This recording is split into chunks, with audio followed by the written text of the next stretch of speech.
semuanya, Isara. Welcome back to my channel, dan ini Isara. Kali ini aku akan yang namanya ngebahas countdown lagi di tahun 2023 tentang siapa-siapa aja public figure yang paling kontroversial di Cina. Beritanya itu kesebar di TikTok, di Douyin, di YouTube, bahkan mendunia, dan orang-orang tahu tentang kasusnya dia ini, teman-teman ya. Saya pun kemarin bikin TikTok tentang kasus-kasusnya mereka, itu juga viewernya tidak sedikit, teman-teman ya. Walaupun tidak FYP, tapi banyak sekali orang-orang yang aware tentang mereka-mereka ini. Jadi ada 8 countdown orang-orang yang paling kontroversial serta paling annoying beritanya di sepanjang tahun 2023 kemarin. Jadi simak video aku dan kita akan mulai countdownnya ya teman-teman ya. Dan untuk orang yang paling kontroversial di Cina jatuh ke tangannya si Xiao Huang. Xiao Huang itu siapa sih kak? Xiao Huang itu adalah rangkaian grup seorang influencer Cina berjumlah 7 orang yang membuat gimmick-gimmick mengenai penjualan barang live streaming setiap hari. Jadi si Xiao Huang itu adalah sebenarnya seorang perempuan ini. Perempuan ini tuh cukup lincah, cukup aktif juga, bekerja keras juga, tetapi dia membuat konten dengan cara-cara yang cukup kontroversial serta menyiksa diri sendiri. Katakanlah disiram air comberan, kayak dibully, ditendang, kemudian dibuntel pakai lakban bening seperti itu, hanya untuk yang namanya mendapatkan follower. Dia lompat-lompat, jingkrak-jingkrak, bahkan merusak barang-barang di sekitar, dan dia itu kayak pembawaannya marah-marah kayak gitu, pembawaannya kayak bentak-bentak kayak gitu, kayak tantrum seperti itu ya guys ya. Tapi itu sengaja dia lakukan dengan timnya untuk yang namanya mendapatkan exposure yang besar, dan barang-barang mereka terbukti laku dan sold out loh teman-teman, ketika mereka tuh bisa yang namanya membuat hal seperti itu. Nah si Xiao Huang ini teman-teman, kenapa kok jadi kontroversial? Di balik tingkah lakunya seperti itu, kemarin dia apes banget ketika dia itu menjual barang yang namanya cushionnya YSL. Jadi cushionnya YSL ini kemungkinan besar tuh adalah karir terakhirnya si Xiao Huang untuk yang namanya menjadi live streaming populer di Cina. Sebab apa? Sebelum dia yang namanya kayak ini misalnya ini ya apa tuh namanya kayak barangnya si Xiao Huang promosiin, dia ngeludah teman-teman, dia disiram air, dia kayak mencak-mencak seperti itu, dan ini adalah YSL cushion, beli deh, nanti akan jadi mahal dalam waktu 5 menit lagi, seperti itu. Dan akhirnya si Xiao Huang itu benar-benar kena teguran dari YSL Cina, karena dianggap sama YSL Cina itu menciderai brand yang dibangun sama YSL sejak puluhan tahun yang lalu di Cina ya teman-teman ya. Jadi mereka tuh mikir, buat apa barang itu laku keras, tapi yang ini yang memarketkan atau brandingnya ini, si personal brandingnya ini beretika seperti itu malah lebih merusak citra YSL yang mewah, yang elegan, dan sangat dinikmati sama anak-anak muda seperti itu ya guys ya. Jadi teman-teman, Xiao Huang itu akhirnya kena yang namanya Red Traffic District, yaitu kayak teguran keras bagi para influencer live streamer di Cina seperti itu, dan akhirnya di ban untuk selamanya videonya atau akunnya si Xiao Huang itu ya guys ya. Jadi gimana menurut kamu? Ini pembelajaran juga kok buat kamu. Untuk berita kontroversial yang paling viral di Cina berikutnya itu adalah menimpa ini bapak-bapak. Jadi ini bapak-bapak atau ini siapa sih kak? Ini adalah General Managernya China National Petroleum, yaitu kayak perminyakan terbesar di Cina seperti itu.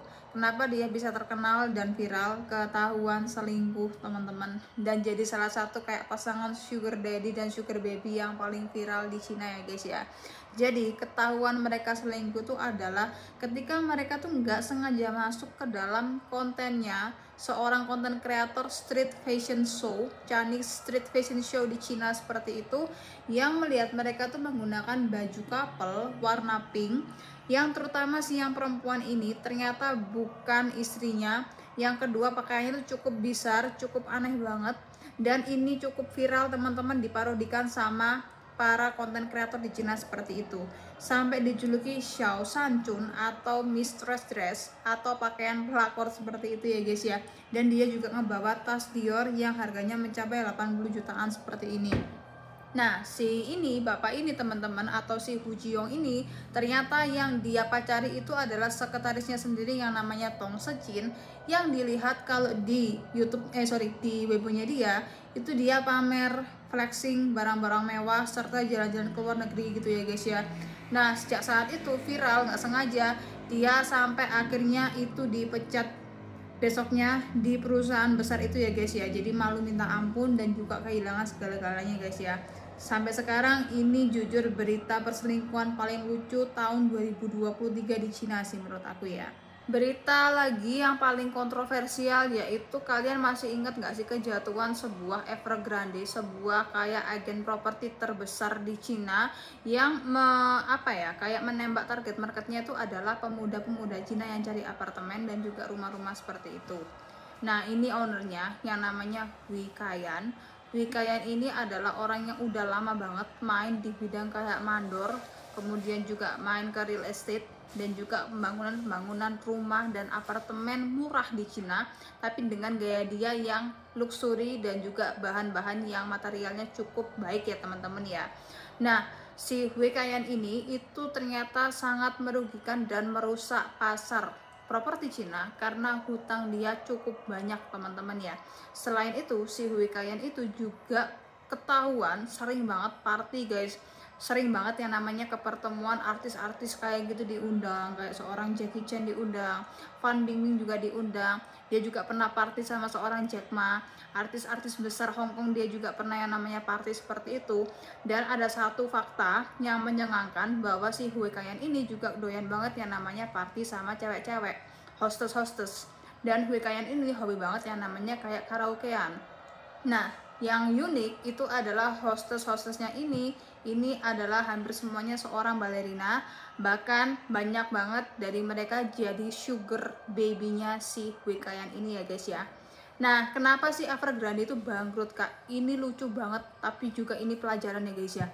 Jadi kenapa bangkrut? Karena mantan istrinya Hui Kayan ini berhasil membekukan Evergrande-nya ini setelah mereka bercerai, kan harusnya dibagi gitu ya teman-teman ya. Si istrinya ini pinter, bisa bikin perusahaan lagi di Kanada, properti, dan bisa yang namanya kayak membuat surat-suratnya itu jatuh ke tangan istrinya seperti itu. Itu pinter banget sih istrinya, balas dendam terbaik yang pernah aku lihat sih guys.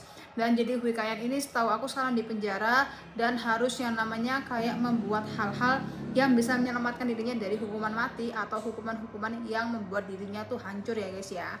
Nah, orang berikutnya yang paling kontroversial yaitu adalah ini Chang Peng Chau, yaitu siapa lagi kalau bukan orang yang pernah aku pede nih ngalahin dolar dan juga yuan untuk yang namanya Bitcoin aku yang namanya Binance ini ya teman-teman ya. Binance di Indonesia juga dipuji setinggi langit teman-teman. Setahu aku orang ini itu juga datang ke G20-nya Bali kemarin. Terus juga Binance ini sebenarnya ada perusahaan Cina yang berhasil mengumpulkan miliaran dolar untuk yang namanya kayak bikin Bitcoin atau mata uang currency sendiri seperti itu ya guys ya. Nah, Chang Peng Chau ini teman-teman itu biasanya di Paris dan nggak tanggung-tanggung Binance-nya dia itu sampai yang namanya kayak kayak mengendorse artis-artis besar. Seorang Cristiano Ronaldo dia endorse teman-teman untuk yang namanya kayak mempromosikan Binance-nya dia ya guys ya, cryptocurrency yang dia bikin sendiri. Nah, ternyata ditelisik sama government, dia membiayai yang namanya kayak elit-elit dunia yang korupsi serta tindakan terorisme ya teman-teman ya. Jadi Chang Peng Chau saat ini juga lagi di penjara di Cina, bahkan akan dihukum mati karena yang namanya melakukan kerugian negara sebanyak 4,5 miliar dolar. Jadi gimana menurut kamu?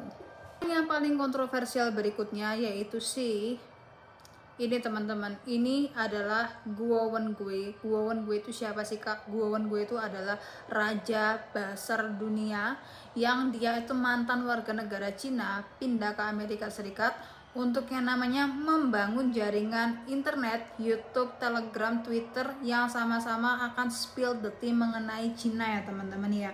Guo Wengui ini itu sering banget spill, nggak tahu benar nggak tahu salah tentang kebusukan-kebusukan para politikus Cina serta menyangkut artis-artis yang terkait di dalamnya. Dia sering banget menyebut seorang Jackie Chan tuh adalah orang yang membelut ke Hong Kong, terus kayak hanya untuk uang dia pindah ke Cina seperti itu. Kemudian dia juga pernah menyebutkan bahwa seorang Fan Bingbing dan seorang Su Qing itu pernah yang namanya di booking sama pejabat di Tiongkok untuk yang namanya party barang seperti itu. Tapi Fan Bingbing sama Su Qing itu berani yang namanya kayak melawan dengan mengambil jalur hukum sampai menyewa pengacara ke Amerika Serikat ya guys ya. Nah, kenapa gue ini emang cukup annoying sih guys. Kayak Basar itu kan bener-bener kayak gimana gitu loh guys ya. Kayak ngeselin gitu gak sih ya. Apalagi kalau dia tuh Basar dunia, bisa oyak haik dunia gitu ya guys ya, sosial media seperti itu. Gue ini juga dilansir dia membawahi hampir sekitar 100 konten atau rumah produksi YouTube yang minimal itu sampai 100.000 subscriber. Dia membawahi seorang ini, Ed Sheeran, bahkan Kim Kardashian dan juga para petinggi-petinggi Hollywood itu beli follower ke dia. Ketahuan gak sih? Nah, yang bikin jujur aja tuh annoying sekali itu bukan hal-hal itu, tapi dialah orang yang nyuruh si Donald Trump itu nge-branding kalau dia tuh presiden huru hara. Donald Trump itu kalau di tangannya seorang tim suksesnya gue itu dia disuruh yang namanya bikin aja bullshit, omongan-omongan disis seperti itu, nanti lo akan menang kok seperti itu. Jadi kan, nah kamu lihat sekarang Donald Trump tanpa gue dia bisa yang namanya kayak mengalahkan dan debat dengan kayak oponen-oponennya dia itu kayak lebih tenang, lebih kalem gitu nggak sih? Nah, yang nyuruh huru hara, yang nyuruh Donald Trump itu berbuat seperti itu, omong besar, yaitu teman-teman si gue demi yang namanya terkenal dan popularitasnya naik ya guys ya. Jadi memang nggak semua sih yang bener-bener Amerika tuh disetel sama orang Amerika sendiri. Mantan orang Cina pun tuh bisa yang namanya kayak nyetir seorang Donald Trump ya guys ya. Dan ini top 3 orang paling kontroversial di Cina teman-teman ya. Ini opini aku sih, yaitu adalah siapa lagi kalau bukan mantan personilnya EXO yang luar biasa biadab itu, yaitu si Chris Wu. Jadi Chris Wu itu di tahun ini bandingnya ditolak teman-teman untuk yang namanya dipenjara 13 tahun, denda 1 miliar yuan, dan juga deportasi bahkan ke Biri ya guys ya. Kenapa dia bisa yang namanya kontroversial lagi? Sebab baru tahu bahwa salah satu korbannya yang jadi spillernya dia, yaitu si Tu Meichu, itu ternyata bukan orang sembarangan, melainkan seorang intel yang pinter banget kayak mengambil hatinya seorang Chris Wu dan jadi pacarnya ya teman-teman ya. Jadi semua data-data kalau Chris Wu terbukti melecehkan bahkan memperkaos anak-anak di bawah umur, itu kayak disimpan sama seorang Tu Meichu dan dikasih sama yang namanya polisi aparat terkait ya guys ya. Bahkan aku pernah dengar seorang Tu Meichu ternyata bukan seorang wanita usia 19 tahun, anak-anak kabin kayak gitu, tapi seorang yang udah usia 30-an. Udah usianya 36 tahunan seperti itu ya guys ya. Jadi seorang yang namanya Tu Meichu itu sangat misterius banget, tapi orang inilah yang membuka perkara bahwa yang namanya perdagangan anak di bawah umur di entertainment industri itu memang benar-benar ada di Cina. Jadi gimana menurut kamu guys? Untuk orang yang paling kontroversial di Cina jatuh ke tangannya seorang Angelababy. Angelababy ini cukup apes sih menurut aku di tahun 2023. Karena apa? Karena dia ketahuan yang namanya nonton Crazy Horse Show itu di Paris ya teman-teman ya. Crazy Horse Show itu apa sih kak? Crazy Horse Show itu adalah kayak kabaret, kayak pertunjukan panggung, tapi semi erotik dan nude seperti itu. Dan ini untuk orang-orang yang udah usianya 16 tahun ke atas ya guys ya. Dan si Lisa ini dapat kontrak dari pacarnya seorang itu, Arnold Family. Dia bisa yang namanya tampil ke Crazy Horse Show-nya di Paris seperti itu. Datanglah si Angelababy yang sudah lama jadi blinks gitu ya guys ya. Angelababy ini teman-teman itu udah lama jadi kayak fans beratnya Blackpink, dan dia itu bisa dibilang selama tahun 2023 pada waktu si Blackpink itu konser di Macau sama di Hong Kong, dia tuh bisa yang namanya lihat sebanyak 5 kali kayak gitu. Bahkan kemarin seharusnya si Angelababy itu datang ke acaranya Shapely sama datang ke acaranya yang sepatu itu teman-teman ya, apa sih itu lupa, sorry. Tapi balik lagi, Angelababy itu ternyata itu diam-diam ketahuan sama teman-temannya, geng cewek-ceweknya itu booking tempat seat termahal VVIP untuk lihat Lisa Crazy Horse Paris seperti itu. Sebagai seorang fans, maybe normal dong kayak apa tuh namanya, ngikutin idolanya untuk ngapain aja gitu ya guys ya. Tapi untuk yang namanya peraturan di Cina, seorang role model atau idol atau selebriti itu tidak boleh yang namanya mempromosikan hal-hal berbau cabul dan juga pornografi ataupun porno aksi. Tapi yang masalahnya di sini tuh adalah Angelababy itu bohong teman-teman. Ketahuan bohong kalau dia tuh, oh aku nggak lihat si ini Lisa, aku tuh cuman lihat-lihat interiornya tuh kayak gimana seperti itu versinya si Angelababy. Tapi ternyata pinter aja netizen kayak di ini di apa Paris seperti itu, netizen Cina, mata-mata Cina di Paris teman-teman, itu si Angelababy itu ketahuan yang namanya kayak menghabiskan waktu sekitar 1 jam 45 menit untuk lihat itu, bahkan juga beli merchandise-nya Crazy Horse Show di Paris seperti itu ya guys ya. Setelah kejadian itu, si Angelababy ini dihukum selama 6 bulan, Weibo-nya dihilangin. Kerugian berikutnya itu adalah dia kehilangan yang namanya cover depan majalahnya dia, serta censorship reality show dan juga film-film yang mengenai dia ya teman-teman ya.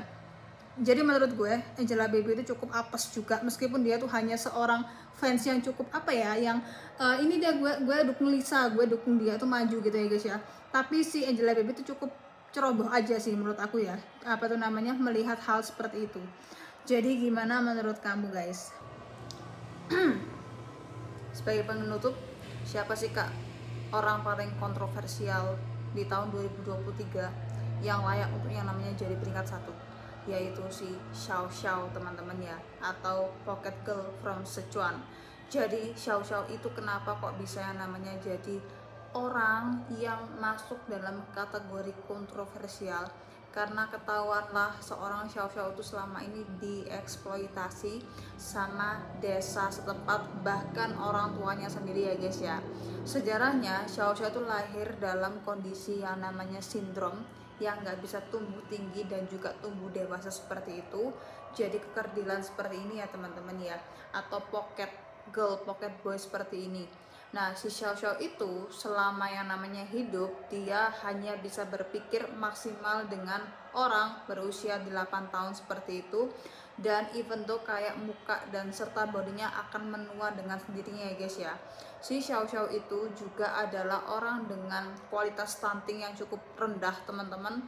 Dan dia gizinya yang didapat juga cukup rendah, mengingat kemiskinan yang ada di dalam keluarganya. Nah, Kak, Xiao Xiao itu kenapa sih Kak begini? Ketika Xiao Xiao itu viral, itu kebiasaan orang desa Sichuan itu, desa di Sichuan, desa Xiao Xiao itu adalah salah satu desa yang paling miskin di Sichuan guys. Saking miskinnya ya guys ya, orang-orangnya tuh mentok yang namanya hanya kuliah pertanian, kemudian jadi petani, itu aja. Tapi cara mereka menghabiskan waktu itu adalah kayak spending their time, itu tiktokan malam-malam, mau karaokean, mau joget-joget, mau kayak flash mob seperti itu. Dan dimunculkannya si Xiao Xiao seperti itu di live streaming mereka ya guys ya. Xiao Xiao viral, kemudian banjir koin, banjir saweran, dan akhirnya membantu perekonomian desa si Xiao Xiao itu ya guys ya. Nah, kamu harus tahu dark side-nya si Xiao Xiao, yaitu dia dieksploitasi dengan cara apa teman-teman? Dibully teman-teman ya. Itu pun dia didorong ke semak-semak, dijambak. Kemudian aku menemukan fakta bahwa ada seorang anak kecil disuruh sama orang tuanya untuk ngebully Xiao Xiao. Xiao Xiao yang nggak bisa tinggi, nggak bisa melawan. Dia hanya bisa yang namanya marah-marah, tendang-tendang, dan kayak mukul-mukul orang seperti itu. Jangankan orang dewasa ya guys ya, anak kecil aja itu nggak bisa dia lawan, saking kecilnya dan saking kurusnya badannya dia ya teman-teman ya. Nah, atas kesuksesannya si Xiao Xiao itu, orang-orang di desa tuh nggak ini teman-teman, kehilangan pikiran.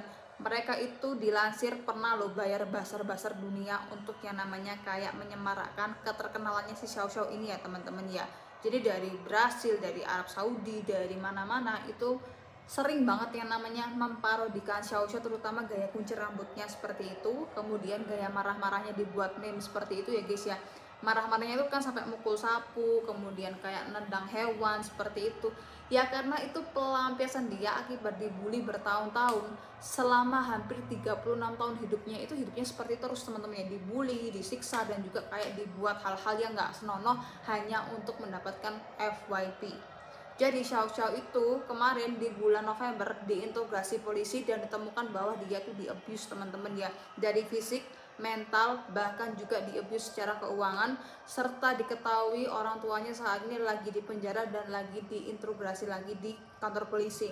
Sementara semua konten-konten yang mengenai Xiao Xiao itu di-ban selamanya sama government Cina karena terbukti ada yang namanya eksploitasi dan penyiksaan terhadap orang-orang difabel kayak Xiao Xiao ya guys ya.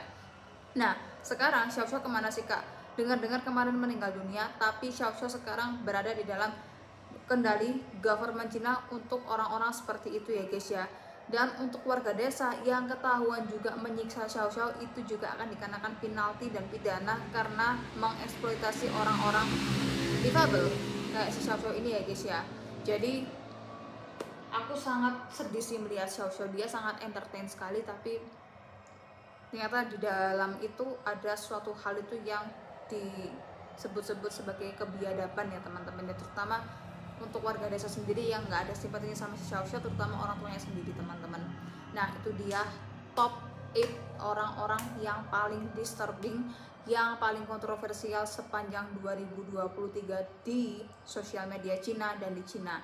Manakah yang kamu concern dan aware teman-teman? Jadi thank you so much watching my YouTube channel. I hope you like it and see you later. Bye bye. Cai Cian.